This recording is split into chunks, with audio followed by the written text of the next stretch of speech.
Please rise in body or spirit as you are able for our opening hymn, for our gathering hymn, This Little Light of Mine, hymn number 118.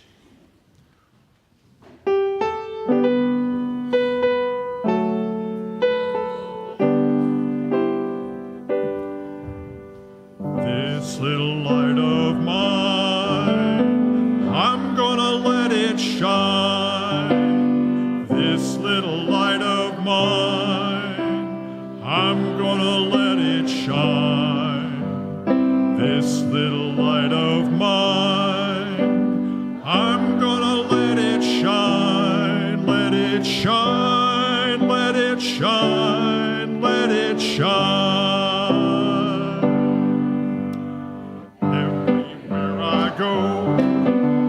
I'm gonna let it shine. Everywhere I go, I'm gonna let it shine. Everywhere I go, I'm gonna let it shine. Let it shine, let it shine, let it shine. Building up a world, I'm gonna let it shine. Building up a world, I'm gonna let it shine. Building up a world, I'm gonna let it shine. Let it shine, let it shine, let it shine.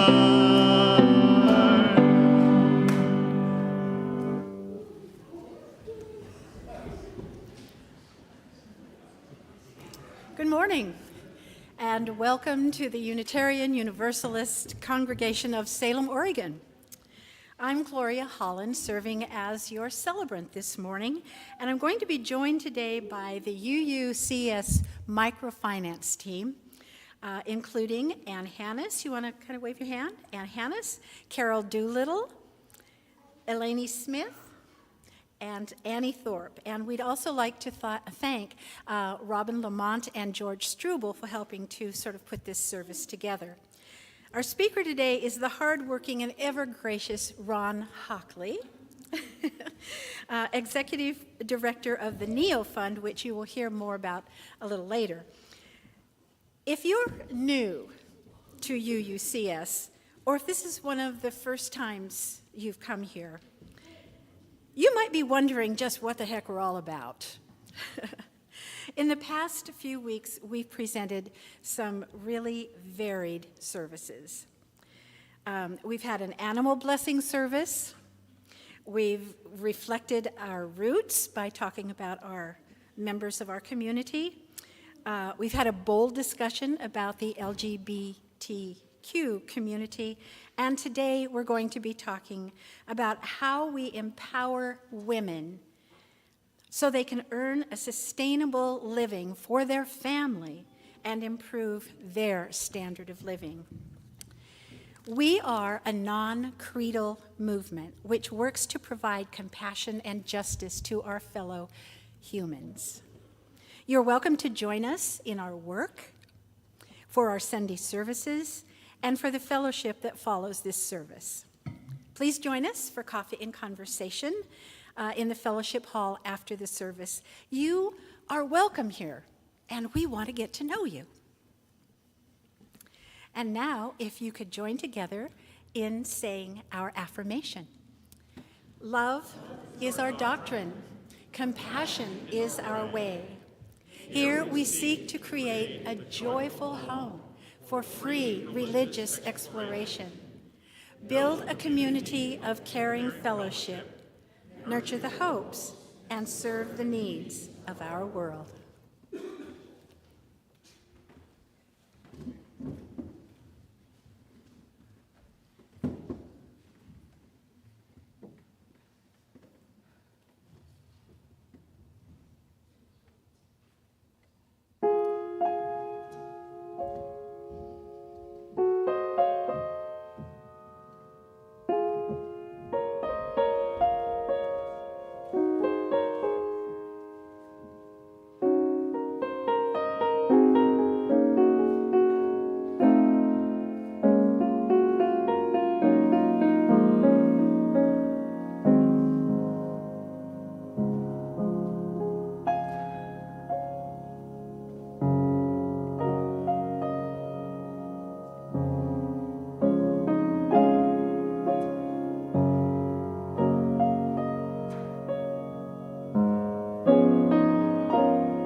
hurt people. Good morning. I'm Eleni Smith, as you previously heard. At a time in my life when things seemed rather dark, a colleague of mine left this little verse on my desk. I have no idea if she wrote it. I don't know who wrote it, but I'm going to share it before we light the candle. And be sure to keep your light bright and shining. You never know just how many people you may be a lighthouse for. You never know just how many people find their way home, even in the wildest storms, because you are there.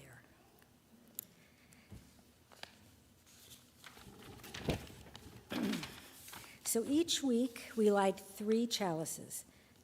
The first we light for this community, the Unitarian Universalist Congregation of Salem. Okay. The second we light for our partner church in Šimenfalva, Transylvania, Romania. And we light our third chalice for our children and youth in our religious education classes and for all the children of the world. And let's sing the flame into life. There we go.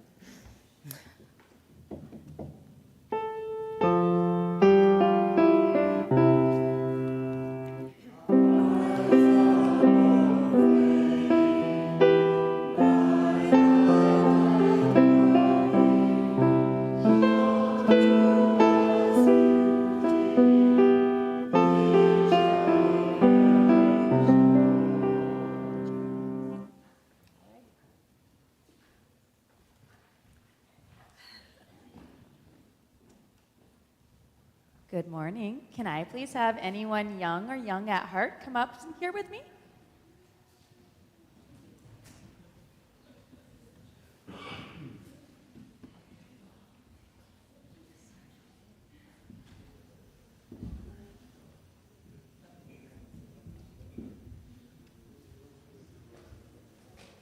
Hi, you guys.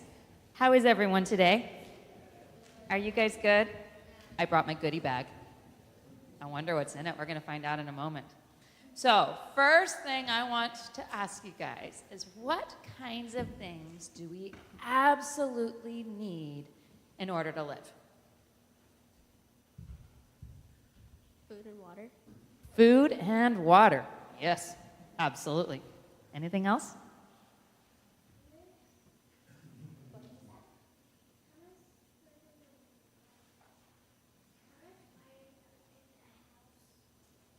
Hummus, fire, and a house.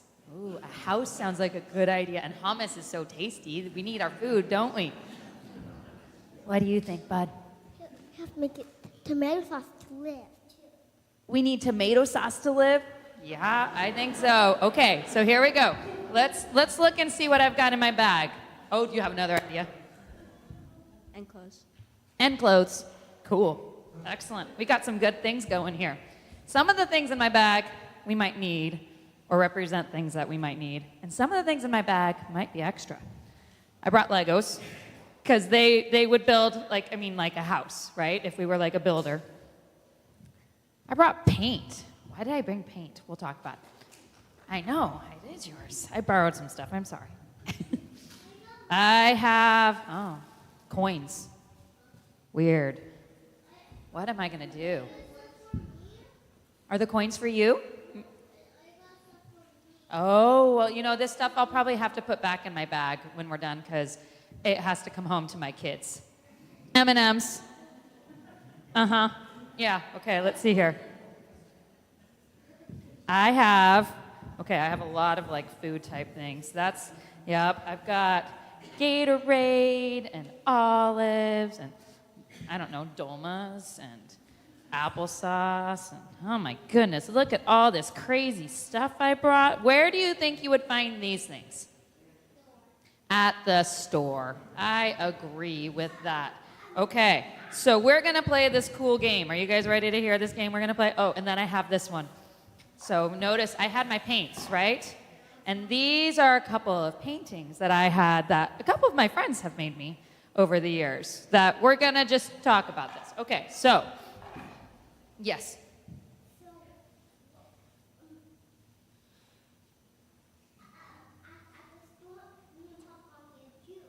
Exactly. Okay. So I want to volunteer for somebody. Oh, wait, there was one other thing I had in here.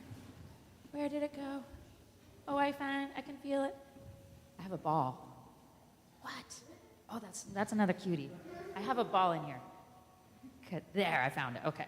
Okay, who here wants to be a really good soccer player? Oh my goodness. You want to be a good soccer player? Okay, you can be my good soccer player. Okay. Who here wants to be a really good artist? Okay. So you get one. Nope. You get that. Trust me. I know. Who here wants to be the paint store? What? Okay, you're going to be the paint store for me, okay, bud? Okay. Who wants to be the grocery store? Oh my goodness. Okay, here we go. How about my dude back here with the tie? You can be my grocery store. Look at all that stuff he's got. You don't want to be the soccer player? Okay, Caleb wants to be the soccer player. Okay. Okay, who wants to be a builder?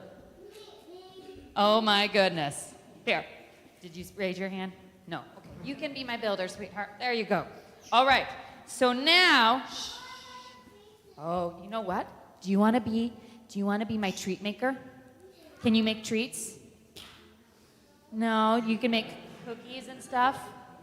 Okay, you want to make cookies. Can we share one of the paints? Pink, the pink paint. Perfect. Okay, here we go. Now watch this. So I am going to imagine that my grocery store person probably sells stuff and has some, what is that? What are those coins? Currency. Oh no. And I'm going to imagine that my builder probably has some money also. Now let's say that I am a really good painter, but I don't have any of this. Uh-oh. Say that I am a grocery store person and I have some money and I would love that painting. Do you think you might take one of those and pay her? Oh my goodness. And then you now have a painting. And now what can she do with her coin? What can she do with her coin? What do you think she can do? Buy stuff. Do you think she should buy some more paint? Yeah. I think so too. So let's take that, and we're going to say that she's going to buy more paint so that she can now make another painting. Oh, and now he has money. So what's he going to do? You're going to pay her too? Good. Are you going to buy some food? So maybe you buy some food. And then we take this, and maybe he takes his money and decides he's going to hire the really good soccer player to train his kids how to play soccer. Oh my goodness. What in the world are we doing? Do you guys know what we just did? It was a chain reaction, wasn't it? So this was an example of what it's like to have a community with money and society. And this is how a lot of us operate. And a lot of us have what's called a job, right? So we had a person that had a store for a job. We had a person who was a painter for a job. We had a person who had home supplies for a job. We had all kinds of jobs. Do your guys' parents have jobs? Yeah. And what do those jobs let them do? What do those jobs let them do? Get money. Get money so that they can do what?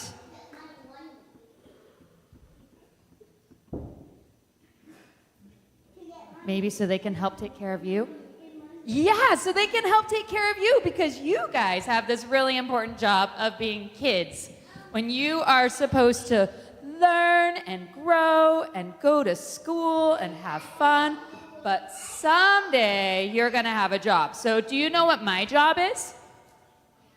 What's my job? You're a ballet teacher. I'm a ballet teacher. Now, do you know what that means? I have what is called a business. That's like what we were just doing right down here, right? And so one of the things that is helpful when you have a business is to be able to borrow money. And a long, long time ago, when I first started my business, I went to the bank and I was like, can I borrow some money so that I can start my business? And I was really lucky, and they said yes. And then I paid them back, and guess what? I still have my business, and my business helps me pay for my kids and all of their stuff. And I now also have teachers. So not only do I support my kids, but I help support other teachers' kids too. Does that make sense? So in here at our church, we do this really cool thing when we sometimes give out money to places in other countries where people don't have a lot of jobs. And so like we might help out families in places like Nicaragua or Peru or Laos, or all kinds of places. Do you guys think that's a good thing? Yeah, I think so too. And I hope that someday when you guys are grown-ups, that you guys all have good jobs, and I hope that you remember that when you have a good job, it's a good thing to help other people. So, I have birthday cards. Let's see if any of these people are here, and then we'll do our love arch. Is Azy here today? No. Oh, but sister is there. Or Remy? Is that you? Yeah. Braden, did I miss you last week? I think so. Oh my goodness. I'm sorry. I didn't mean to. And is Amelia here today? Nope. And then is there anyone else that has a birthday today this week? We want a birthday. So remember when it's your birthday week that you should come so that I can say hi to you, okay? All right, you guys. Thank you for coming, and we're going to make our love arch.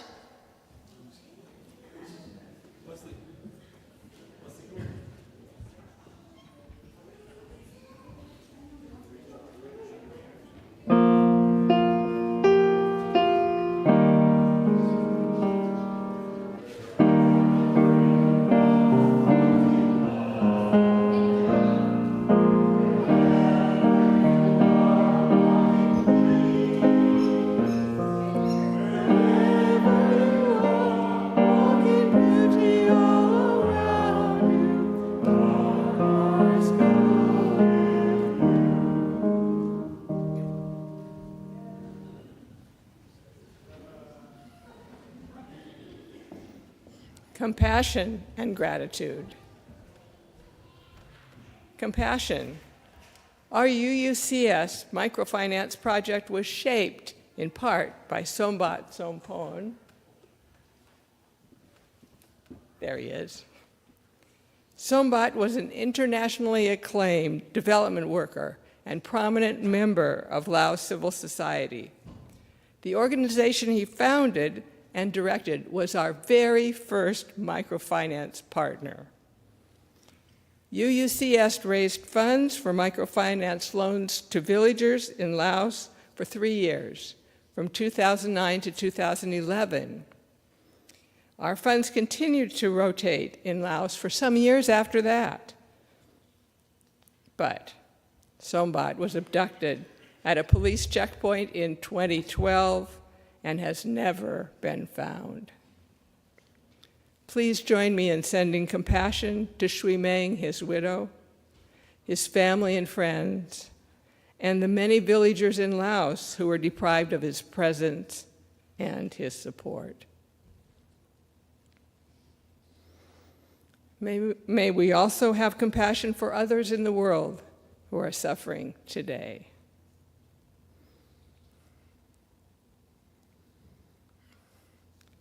Here is one view of gratitude from Rebecca of Nicaragua.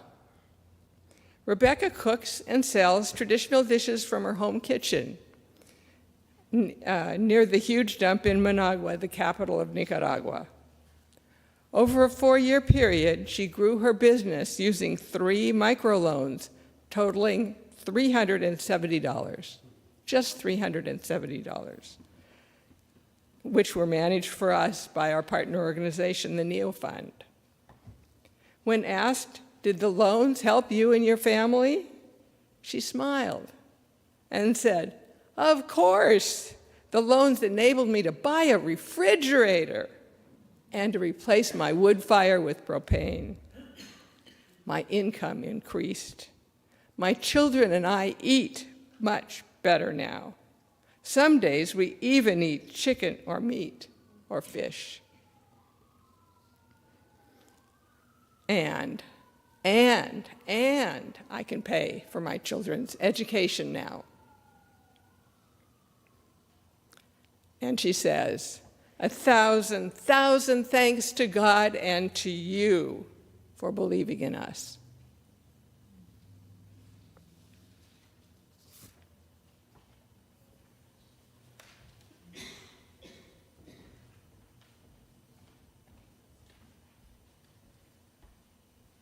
Good morning, everyone. My name is Kathy with Lifelines Lay Ministry. We have a lot going on today at the church.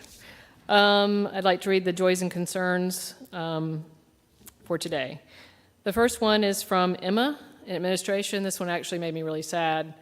Ralph, the loving unofficial UUCS cat, was tragically hit and killed today on the 8th of November.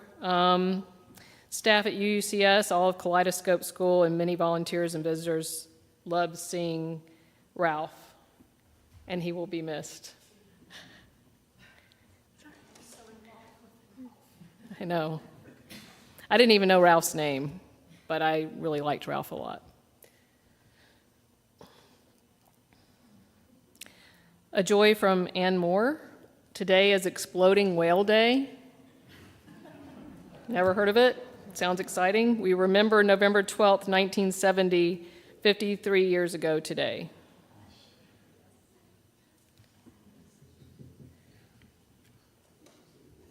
A joy from Debbie Cordes Weaver. We are very hopeful for a new medication to help with my husband's dementia.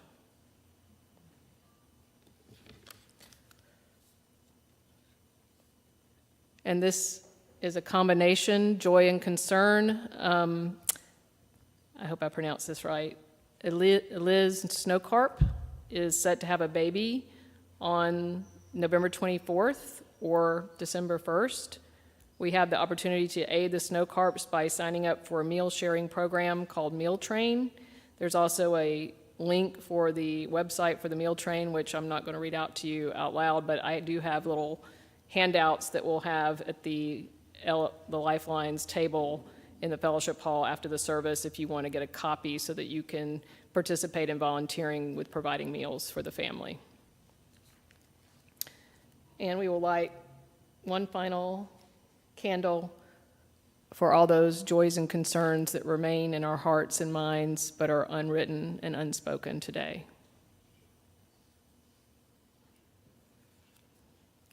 At Lifelines Lay Ministry, we are here to, when you need a supportive listener or a helping hand, you can contact us at the email address on the screen, lifelineslayministry@uusalem.org. Today is our Compassionate Connections because it's the second Sunday of the month. You may join us at the end of the service by coming up forward and sitting up at the seats up front, and we will all go back to Reverend Rick's office for that Compassionate Connections. Additionally, we have a table now in the fellowship hall, Lifelines Lay Ministry, and possibly the most exciting, Ricky, the therapy dog, is here today. If you haven't already seen Ricky, Ricky is here. So thank you.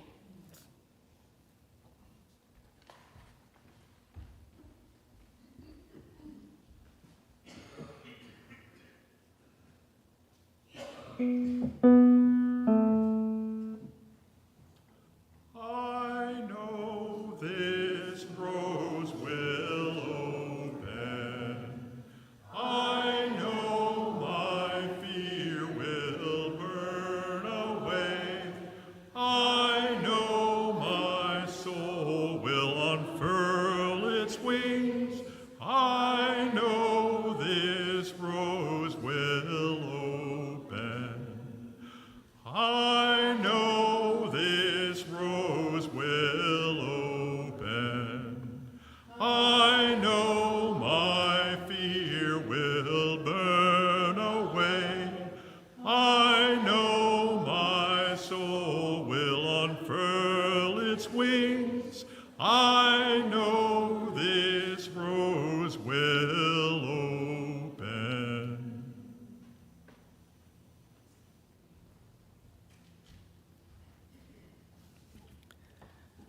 Our UUCS microfinance project began 15 years ago. It's hard to think that it's been so many years that we've been continuing forward with this project. And it began in 2008 when Reverend Rick Davis challenged our congregation to take action to address global poverty, which at times seemed a very daunting challenge. The microfinance project is based on the Unitarian Universalist principles that we covenant to affirm and promote justice, equity, and compassion in human relations, and having a world community with peace, liberty, and justice for all.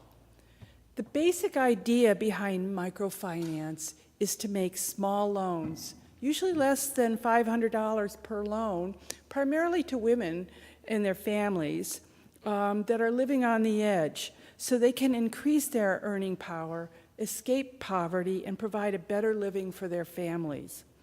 Often, poor people aren't able to borrow money to buy equipment or items or materials necessary for their businesses.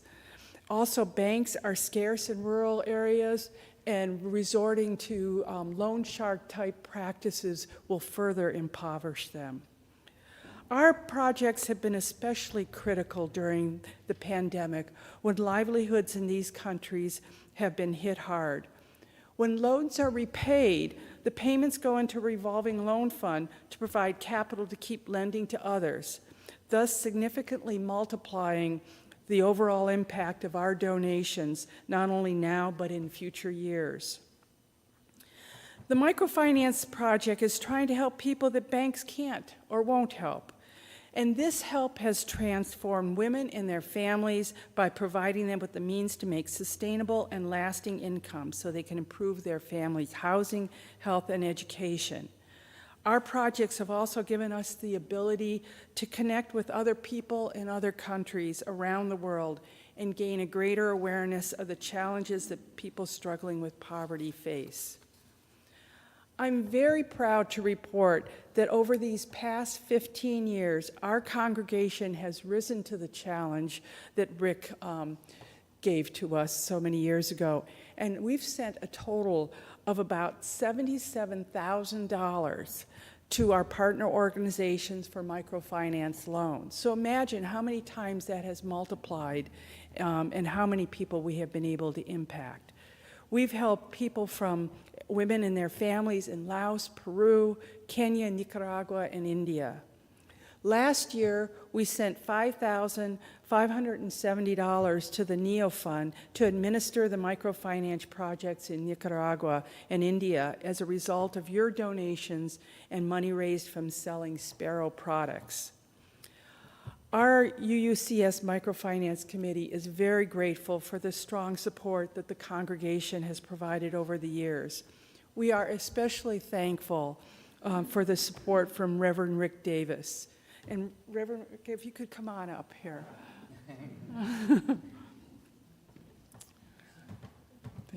Reverend Rick pushed us to continue to thrive, and there were some times where we were on some shaky times, but we persevered and came through it, and we showed that we too can make a difference in the lives of the poorest of the poor and have a connection with people around the world. So thank you, Rick. Oh, gosh, thanks. Can I say something? Sure.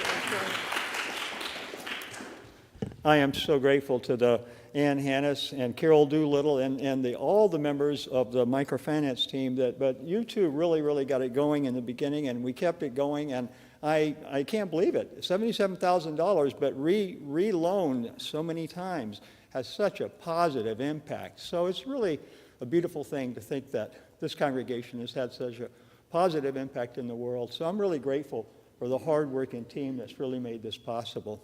And thank you for this token of appreciation. So, thank you. Yes.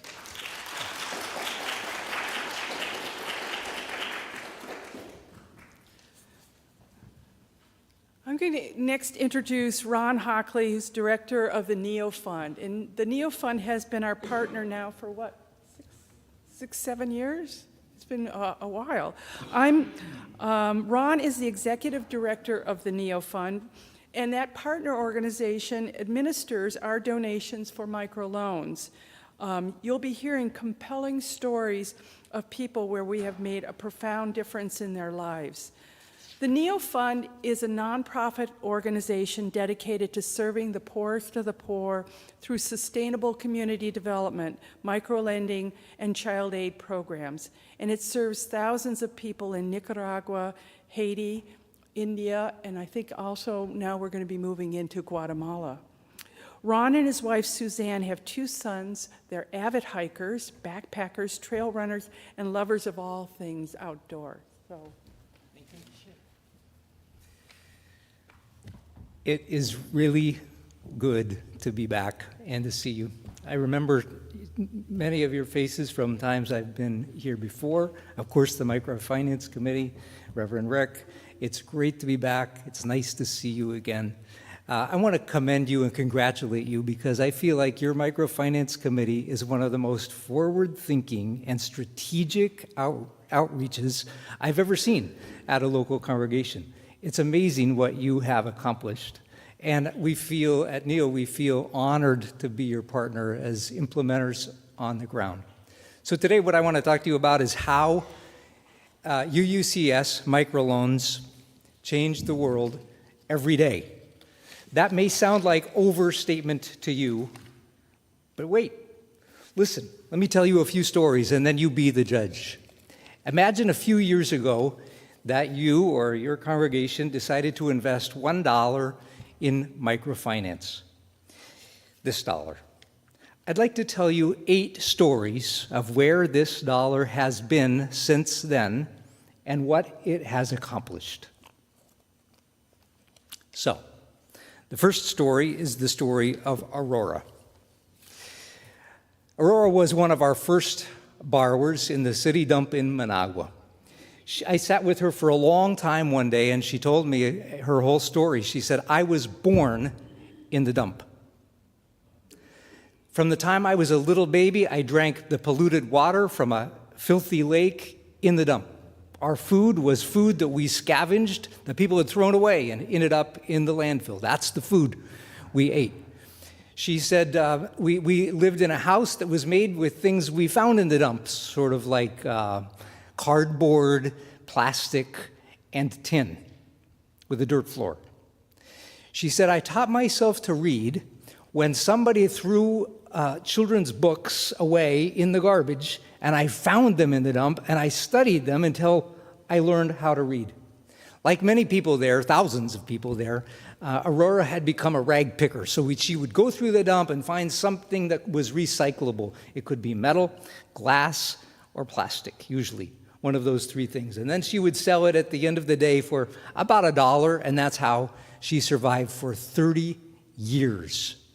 She had a son, and she told me, my biggest goal in my life was to get my son out of the dump, but I didn't know how to do it. So Aurora was one of the first where your dollar went. She, you can see there, she has grown her business from picking up one bottle at a time to a bigger scope, a bigger scale. She borrowed $100 and she got some of those big, huge plastic things and got some friends to work along with her to increase the scale and scope of their recycling business until pretty soon they were churning. I mean, look at the size of these things. And then she went from the middleman that they've been selling the recyclables to directly, to the recycling center where they got more money, more return on their investment. Over 3 or 4 years, Aurora built her recycling business into a real business, bought a truck, which was a rattle trap, an old black truck, but hey, it ran, so that she could take these big bags of recyclables in and sell them for money. And the last time I saw her, she didn't need our loans anymore because she'd moved out of the dump, she bought a house, she was laying ceramic tile, her son was doing well in school, well-dressed, well-fed, had nice clothes, and she did it. And you helped. And she paid back the dollar. And the dollar went back into the revolving fund, and next thing you knew, it flew out in a loan to Jahira. Jahira is in one of our partners, one of our best partners on the ground in Nicaragua is called Orphan Network. They don't only serve orphans, they also serve all kinds of children at risk. And so her two children are in a program called the Healthy Beginnings Program. It's for kids, at risk. So they get a hot meal every day, and then they get seen by a doctor or a nurse once a quarter who keeps a chart on their development and vitamins and everything like that. Also, she gets help sending them to school with things like school uniforms and things like that.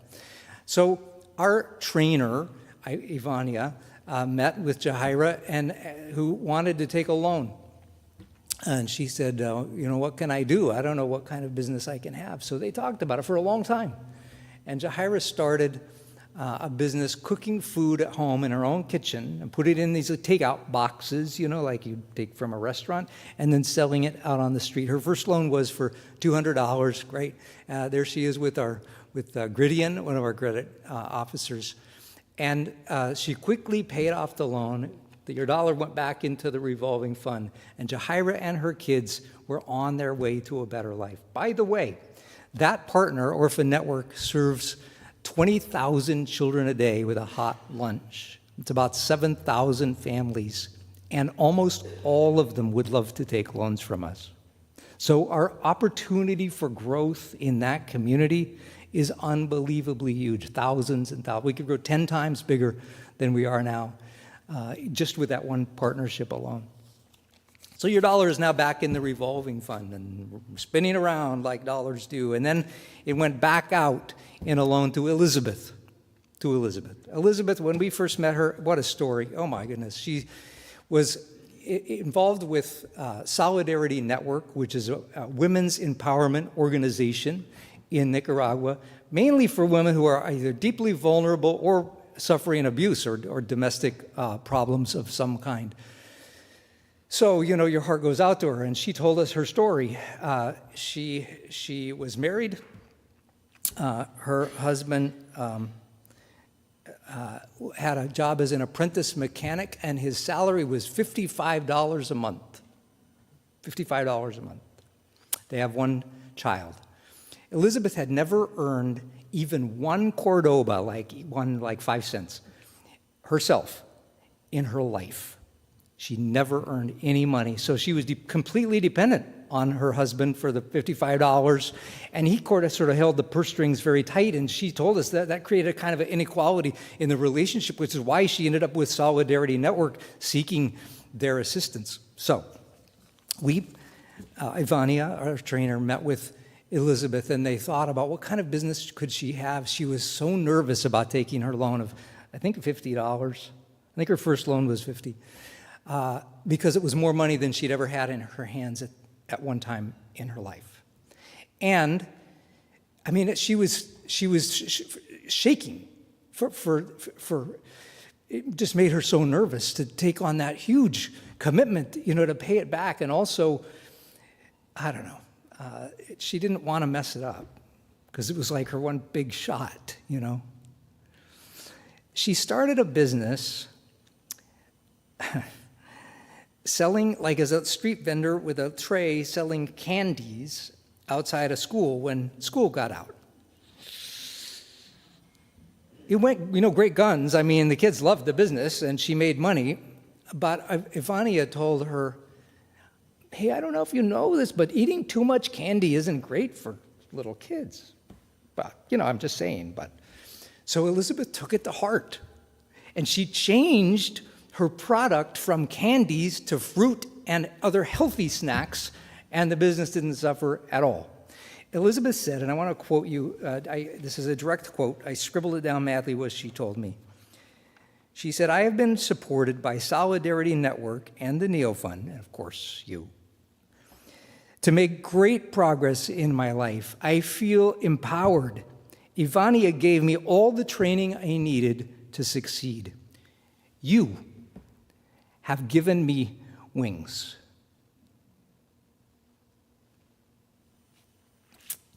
So she paid back her dollar, and it went back into the revolving fund. And then we loaned it out again to Marlene. Marlene used to live with 6 family members in that tin shack. It's probably 10 by 10 with a dirt floor, 6 people living inside. And keep in mind, this is a climate where it's usually like 90 or 100 degrees.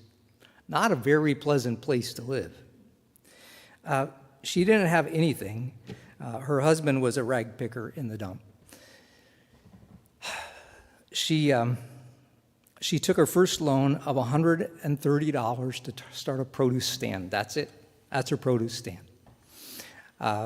After a few weeks, she got it up to $20 in sales every day. That's pretty good.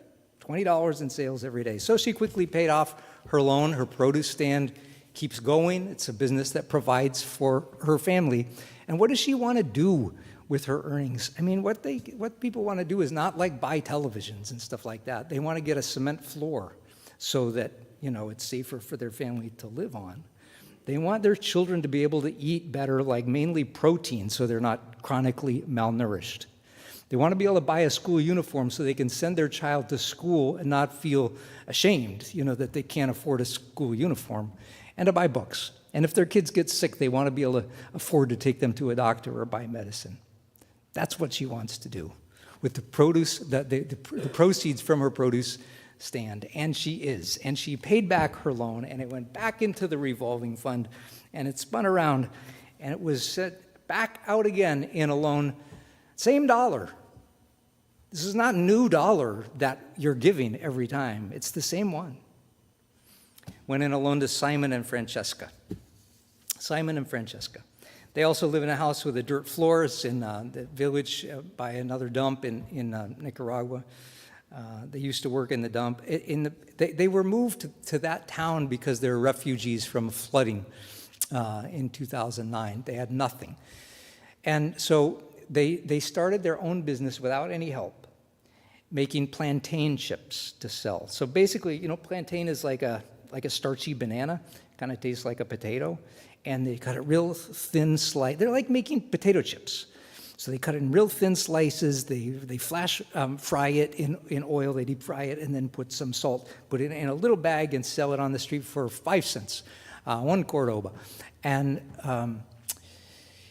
the problem is they were so poor, they could only afford to make 5 bags of plantain. And these are little bags. These are like a little sandwich size, like individual private sandwich size bag of chips, 5. That's an income of 25 cents a day they were generating with the business they started. It's not enough. But it shows initiative, right? They tried. So anyway, we made them a loan of $100. You did that. Your dollar went out to them. And they immediately bumped their production from 5 bags a day to 350 bags a day.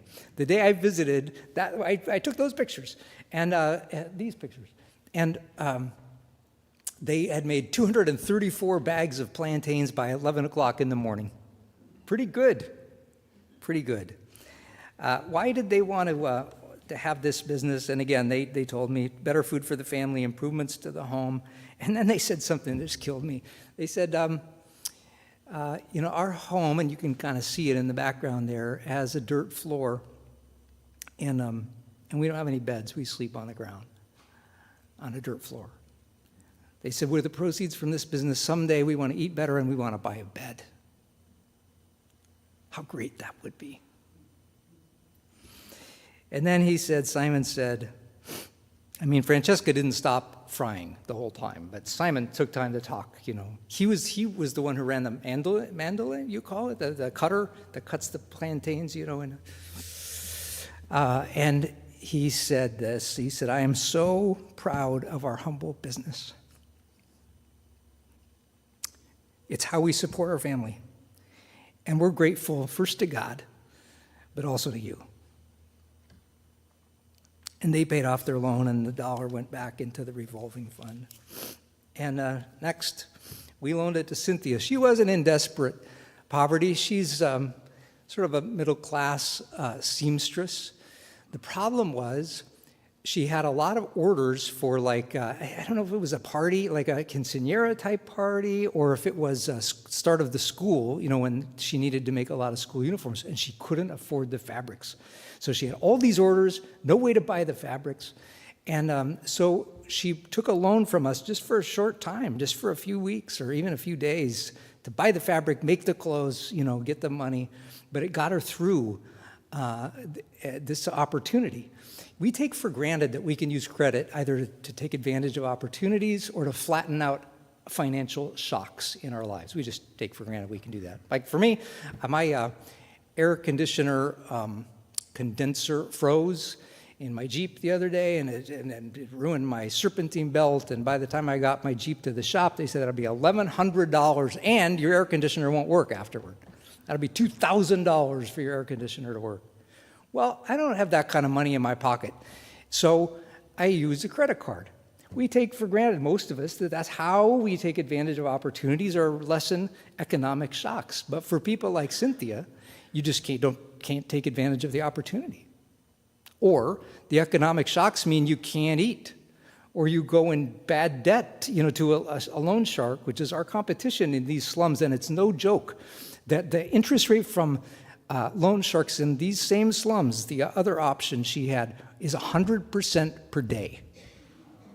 So you borrow $100 in the morning and you have to pay back $200 tonight, or they break your kneecaps and stuff like that. Not good. So, 2 weeks later, Cynthia, oh shoot, it's only water. Don't worry, it's only water. Sorry. Cynthia paid her loan, the money went back into the revolving fund, and then it went out 2 more. Do you have the strength for 2 more? I'd like to tell you 8 stories of where your dollar went. We finished 6. Okay. Yadira. The loan went out to Yadira. Yadira was living on $50 a day for a family of 4. She's a very good tortilla maker, and she wanted to start a tortilla business, but she didn't have the capital for startup. And so I think her first loan was $50, and here's what she bought with that. From the dump, she bought the hood of a car, and she had it beaten with a hammer until it was flat as a pancake, like a grill, flat metal grill. She bought firewood. She bought a 100-pound bag of cornmeal, salt, and some little bags to, sell the tortillas in. That's it. That's where the $50 went. She immediately started. She said she starts at 3:30 in the morning. It's cooler. And she started making 400 tortillas a day.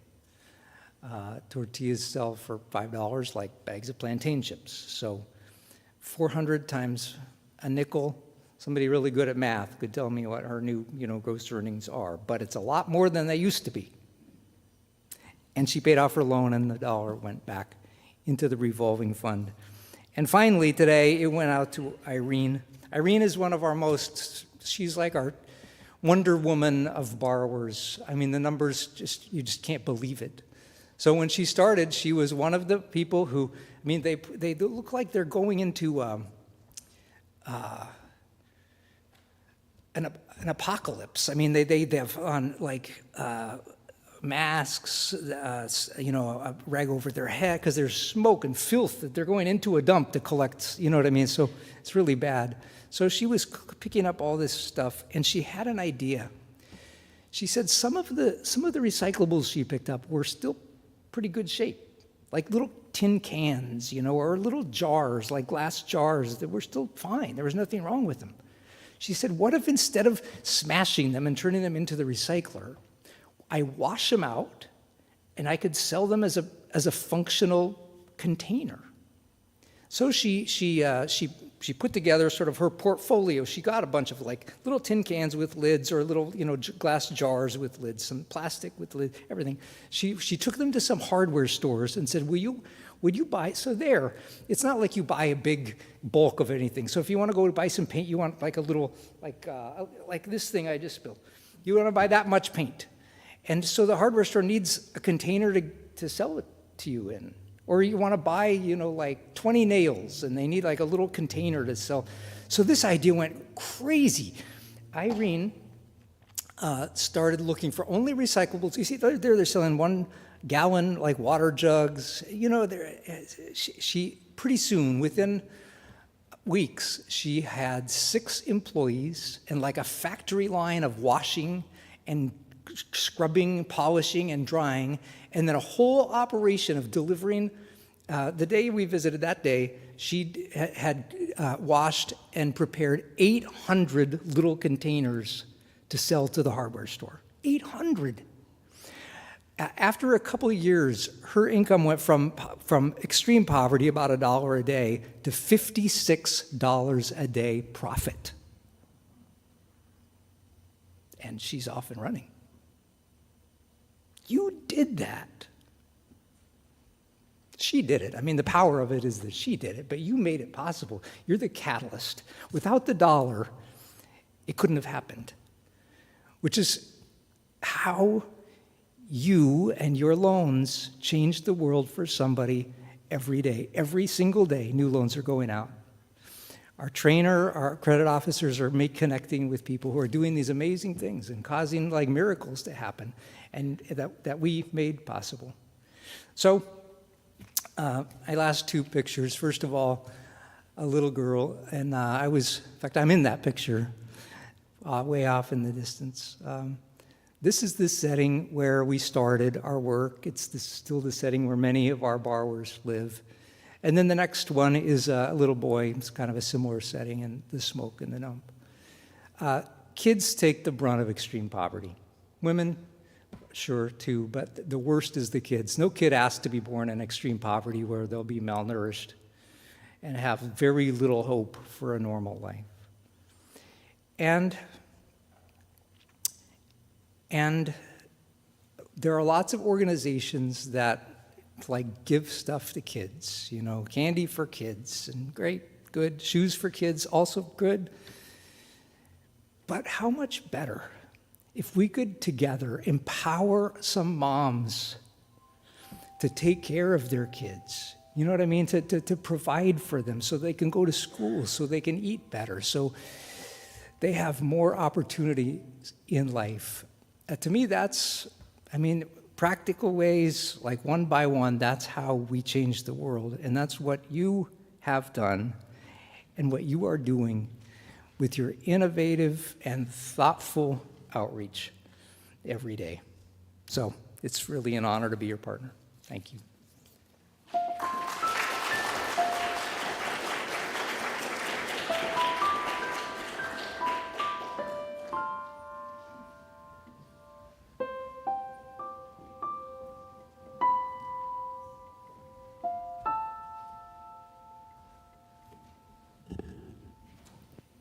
Told I need to be closer. It's the problem with being short. This is a meditation on seeing the sacred worth of others. Call to mind another person on the periphery of your life, someone for whom you have no strong feelings or feelings at all about. A weaver in Laos, a farmer in Peru, a small shopkeeper in Nicaragua, or someone sitting at the next table when you go out for coffee.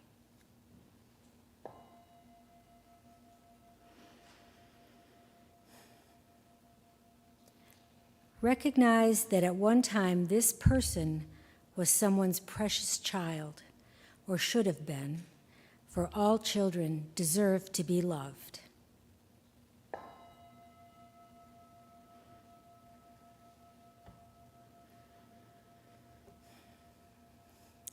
Recognize that this person has worries and concerns. Recognize this one has sorrows, fears, and even pain. Recognize that they can carry burdens you cannot see.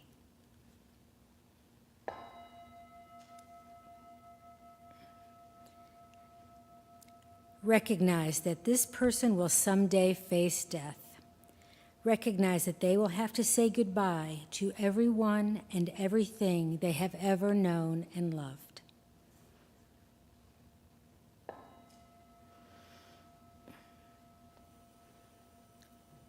Recognize that the person you now envision is every person deserving of compassion.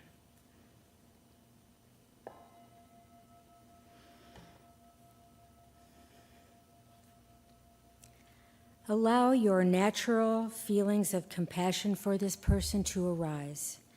Let feelings of boundless compassion for all beings arise.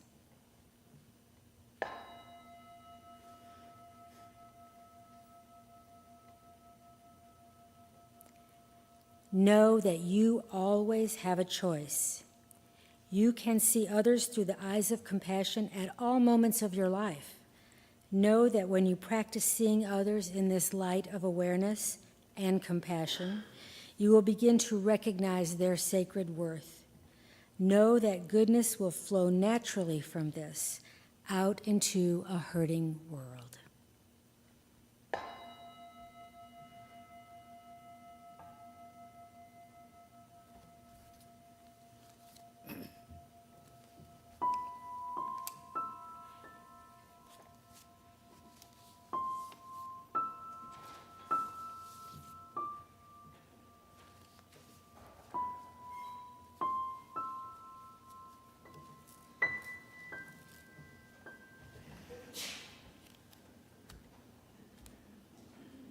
As you know, this is our time for generosity. This month, we are the recipients of splitting the till, and we have the wagon here for food share. 100 times in life, the good that one does seems to serve no immediate purpose, yet it maintains in one way or another the tradition of well-wishing and well-doing, without which all would perish. That's a quote from George Sand, one of my favorite authors. This month, the microfinance team is fortunate enough to be the recipient of the Share the Plate. In addition, we are conducting our annual fundraising sale in the hall, and I'm happy to report that this year, our team will keep 100% of what we sell. It's a new thing. This is in large part due to Lorna Youngs. I don't know if you all know her, but she generously donated 11 quilts for us to sell, and some of them have already sold. The rest are in the hall. We're also offering commemorative pendants, fridge magnets, and small pins. These are miniature maps of many of the countries in which we have successfully offered microfinance loans to improve the lives of women and families. So we are asking you to donate, to do something good, even though it seems to serve no immediate purpose. Indeed, it does serve the immediate and future needs of many. There are lots of ways you can donate to our cause. Of course, there's the Share the Plate, or you can write a check and put it in the basket that goes around. Be sure to note that it says microfinance on it, so it goes to the appropriate fund. And you can also donate on the UUCS website by clicking the Donate Now pull-down menu on the banner and indicating the microfinance option. And as we move into the 21st century, we now have a GoFundMe page where you can also donate. It is in kind of its embryonic stages, but we've already had a donation from my neighborhood. I had nobody from here. So you can put that out there. On that site, you can also have the opportunity to share this fundraising effort with family, friends, and on social media. So you may want to participate that way. It is also important to note that there is a challenge match by an anonymous donor through the NEO Fund who will match up to $5,000 in donations for what we earn. So we would like to maximize that and hit that $5,000 mark. So what we learn now will be doubled. So keep in mind that your generosity is, very, very welcome to donate there. In addition to financial support, we are also requesting another resource. That is you. That is your time, your commitment. We are asking anybody who is interested in joining us, please do. Come ask us questions during the sale because we would love to have you on our team. Thank you, everyone.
Thank you so much for sharing your wonderful talents with us. That was just beautiful. And I think we have a special announcement from John this morning.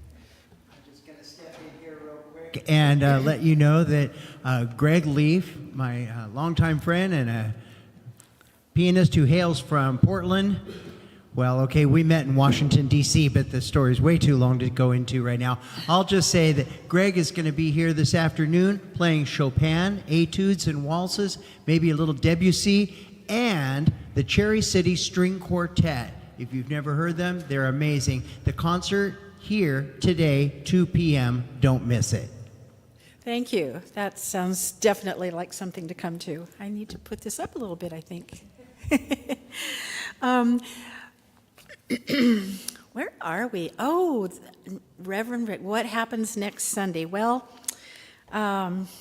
next Sunday we look forward to seeing Reverend Rick in the pulpit. But the title of his message is The Longest Sermon in the World.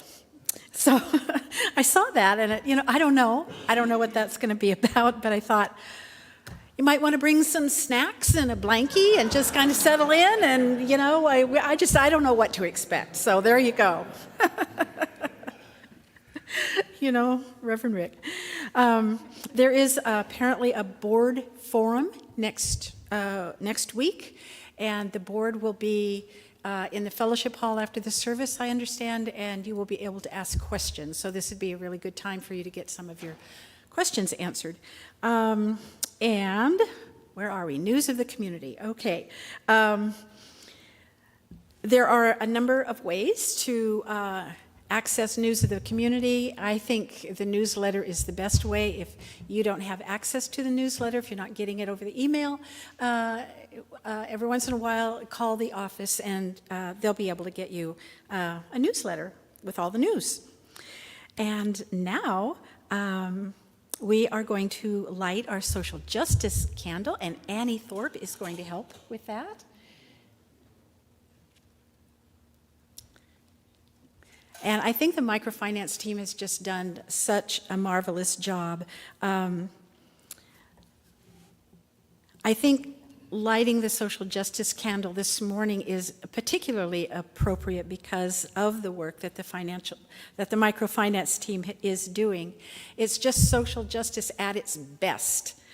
And we light this candle for all the work we do individually and collectively to further the cause of social justice in the world. Thank you, Annie. And now we're going to extinguish the chalices, and you can just go ahead and extinguish while I read this little bit here. As we extinguish our chalices this morning, let's remember to take with us the knowledge that we as people here are quite privileged.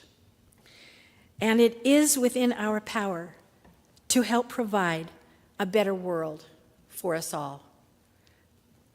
And now we'll have our closing hymn. Please rise in body or spirit as you are able for our closing hymn, hymn number 131, Love Will Guide Us.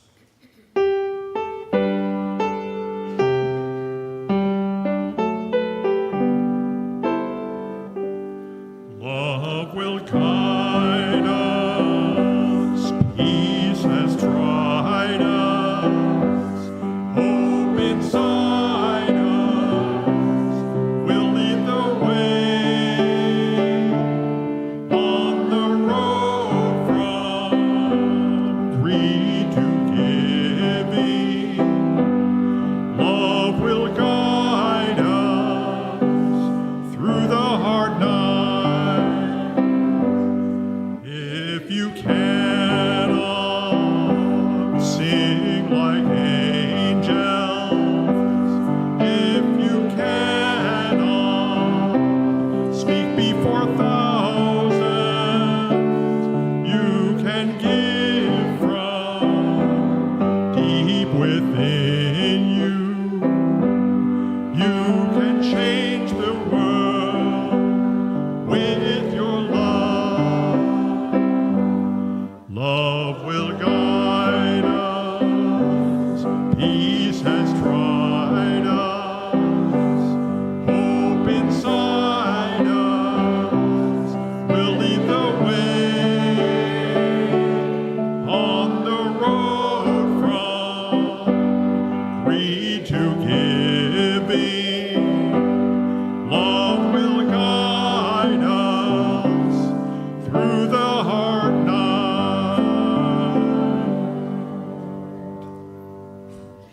And now, if you please would remain standing as you are able.